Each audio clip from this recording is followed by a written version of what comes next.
Howdy, welcome back to another kinda unboxing, kinda review, kinda speed paint, mostly review.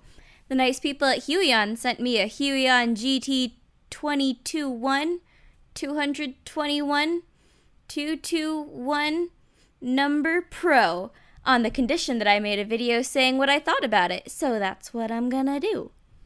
I haven't done a damn unboxing since my Stunfisk gift. Since we're unboxing this, I gotta grab a kniff. She said it. Wow. She said it. Wow. Wow. Now, I'm a content person. I've dealt with Wacom tablets for a good long time. Wacom? How? Before I got my first Cintiq secondhand off of eBay, and I damn near almost got sued for it. You want that story? Well, I ain't no storytime YouTuber, you knucklehead. Go find Tana Mojo and her toothbrush shenanigans. Just do me a favor and don't buy expensive shit secondhand on eBay, okay? After that, I got my current Cintiq from the Wacom website, and it's a companion too. I named her Excalibur, and she will be my point of comparison for the Huion tablet. Not a perfect comparison, since one is portable and the other one is not, but I'm going with what I got, man. If you're a person who cares for specs, I'll put some comparisons on the screen, but I can't say that I have any damn heckin' idea what any of it means. So if it's something you care about, then there it is. In the actual box, there's this mammoth screen, a stand, a lot of cords, a pen, and a case with some misplaced nibs, a gift case, some tools, and a gift glove. Thanks for all the gifts, guys! I got it all compiled together and I set it on my desk. Usually you can use tablets like this as a sort of dual screen setup, which is not something I've ever done, so I'm not sure what the advantage is, but this thing is so damn big, I can't fit it on my desk without getting rid of my other screen. I'm going to have to buy another desk soon. Get fucked. Please enjoy some complimentary speed art and animations while I continue to talk about my feelings. Don't be fooled, the size is pretty fantastic. With my companion, I'm used to a relatively small screen, but this one is super roomy. So, here's how it works if you're not familiar. You draw directly on the screen. I don't think there's too much deviation between the uses of these products that you draw on the screen of. There's a lot of buttons on the side of the screen, more than on my companion, but I don't really use those. Aside from Control-Z, I'm not huge on hotkeys, and my hand accidentally presses the buttons on the right a lot, so I just turned them off. It only responds to pen touch asterisk, so your hands touching it won't be a huge deal. Now, I'm gonna jump into the critique straight off the bat, because I don't think there's a lot I can really say on the other end. Not really to say that, oh, it's an unremarkable product. I mean, it works. That's the whole point, you know? It does its job, it works like it says it does, like a Cintiq would work. Thanks, Huion, it's good. So, on the negative points, I had a few issues. For starters, you have to charge the pens. I cannot fathom why you would need to charge them when you don't need to charge Wacom pens, but it isn't a huge deal. My biggest issue is that I think my pen charger is already faulty. The charging light is usually constant, but it starts to flicker if it's not thrilled with the exact precise placement of my pen or if I move it around a little bit. But at least buying a new charger seems pretty cheap.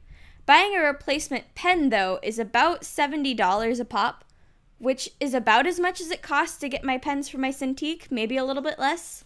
And I've had to buy 3 of these fucks from Wyeth's cat stealing them, making me think it's gone forever and having to buy a new one, just to have the old pen show up right as I get the new one.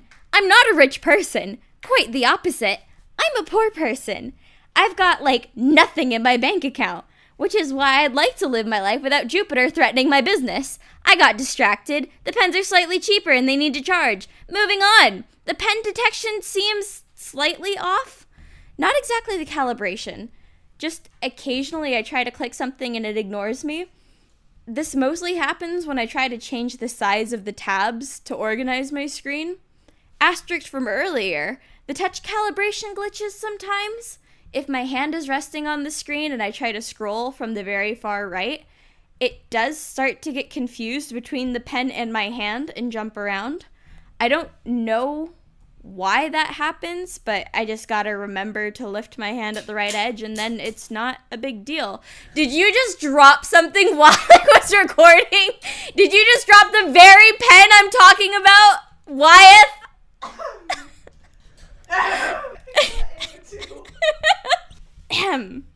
I don't know why that happens, but as long as I remember to lift my hand off while it is on the very right edge, it's a non-issue, I suppose. So do that.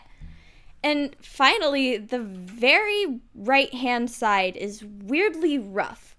It might just be my model, and it's like a discrepancy, or it might be a common problem. I don't really know. But Wyeth and I have both been using this Huion, and we both noticed.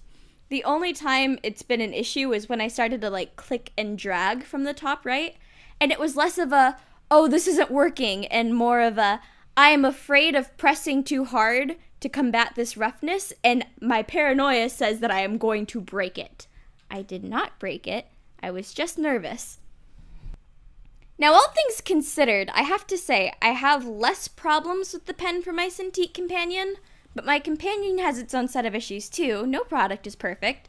Sometimes while I'm trying to use the pen and touch, they just both shut off, and I have to find a mouse to reboot the whole system. This has happened more than once while I was live streaming. Honestly, I didn't expect when they sent it to me that I would use the Huion that much. I figured I'd use it just long enough to make the video, and then I'd leave it as my thing that exclusively Wyeth uses. But it's actually really nice to have such a large screen, and I've used it more than I thought I would, and I do intend to continue using both products. Final note, price-wise, my little baby Excalibur over here was $2,000.